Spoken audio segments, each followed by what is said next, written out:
இருக்கீங்க? சந்தோஷமா இருப்பீங்கன்னு நான் விசுவாசிக்கிறேன். இன்றைக்கு கர்த்தர் கொடுக்கிற ஒரு வார்த்தை யோவான் 15ஆம் அதிகாரத்தின் 16ஆம் வசனம். நீங்கள் என்னை தெரிந்து கொள்ளவில்லை, நான் உங்களை தெரிந்து கொண்டேன். ஆண்டவருடைய வார்த்தை பாருங்களேன். நம்ம அவரை தெரிஞ்சுக்கலையா? அவர் தான் நம்மளை தெரிஞ்சு கொண்டார். இந்த வார்த்தையை நான் ஏற்கனவே உங்களிடத்துல பேசினது உண்டு. ஆனால் இன்றைக்கு கர்த்தர் வித்தியாசமாய் பேச அவர் விரும்புகிறார். அப்படின்னா என்னன்னா, நம்ம யாருன்னு ஆண்டவருக்கு எல்லாமே தெரியும். நம்ம அவரை தெரிஞ்சுக்கலையா? அவர் தான் நம்மளை தெரிஞ்சு கொண்டார். அப்படின்னா என்னென்னா, நம்ம அவரை பற்றி அறிந்து கொள்கிறதற்கு முன்பாகவே நம்ம எப்படிப்பட்டவங்க, நம்ம எண்ணங்கள் எப்படி, நம்ம எப்படிப்பட்ட வாழ்க்கையை வாழ்ந்து கொண்டிருக்கிறோம் எல்லாமே அவருக்கு தெரியும். ஏன்னா அவருடைய வசனம் சொல்கிறது, நீங்கள் அவருக்கு தேவைன்னு அவர் உங்களை தெரிந்து கொண்டாராம். இந்த உலகத்தில் நிறைய பேர் இருக்காங்க.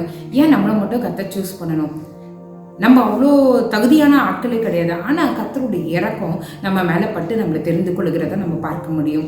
இன்றைக்கு கர்த்தர் சொல்கிறார், நீங்கள் என்னை தெரிந்து கொள்ளவில்லை, நான் உங்களை தெரிந்து கொண்டேன். எவ்வளோ நம்ம நிறைய பேர் சொல்லிக்கலாம், ஆண்டவரே எங்களை ஏன்பா தெரிஞ்சுக்கிட்டீங்க, ஏன்பா எங்களை அழைச்சிங்க, ஏன்பா இப்படி பண்ணுறீங்க அப்படின்னு எல்லாம் நீங்கள் சொல்கிறீங்கல்ல. இன்றைக்கி கர்த்தர் சொல்கிறாரு, நம்ம அவர்கிட்ட விருப்பமாய் அவரை தெரிந்து கொள்ளலையா? அவர் தான் நம்ம மேலே விருப்பமாய் நம்மளை தெரிந்து கொண்டிருக்கிறார்.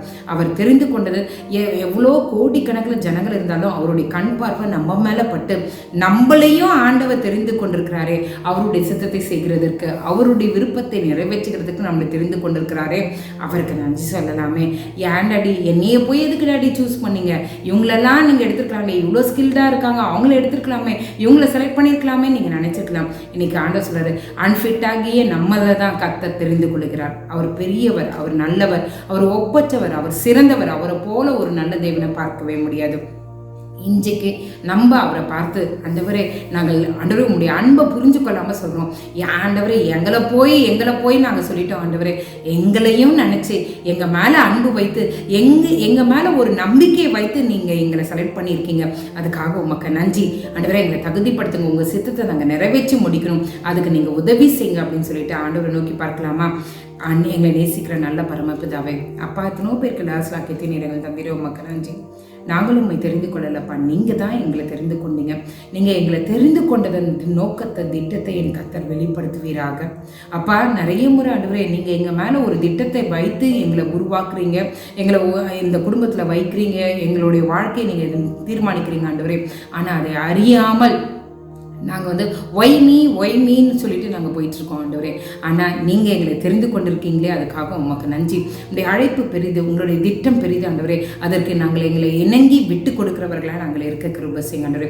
எங்களை நீங்கள் மாற்றுங்க ஆண்டவரே. உங்களுடைய திருவுள்ள திட்டத்தை, திருவுள்ள நோக்கத்தை நீர் கர்த்தர் வெளிப்படுத்துவீராக ஆண்டவரே. உண்மை இல்லாமல் எங்களுக்கு இந்த உலகத்தில் வேற யாருமே இல்லை ஆண்டவரே. நீங்கள் தான் எங்களை பொறுப்படுத்தி நடத்துங்க ஆண்டவரே. நாங்கள் உண்மை தெரிந்து கொள்ள ஆண்டவரே. நீங்கள் தான் ஆண்டவரே எங்கள் மேலே பேரன்பு வைத்து தெரிந்து கொண்டீரே. அந்த அன்புக்கு, அந்த நோக்கத்துக்கு, அந்த திட்டத்துக்கு நாங்கள் ஏமாத்திரம் ஆண்டவரே எங்களை விட்டு கொடுக்கிறோம். உங்களுடைய சித்தத்தை, திட்டத்தை நிறைவேற்றுகிற பாத்திரங்களாய் நீர் எங்களை மாற்றுங்க. இயேசுவின் மூலம் ஜெபங்களும் நல்ல பரமபிதாவே. ஆமேன், ஆமேன், ஆமேன். God bless you.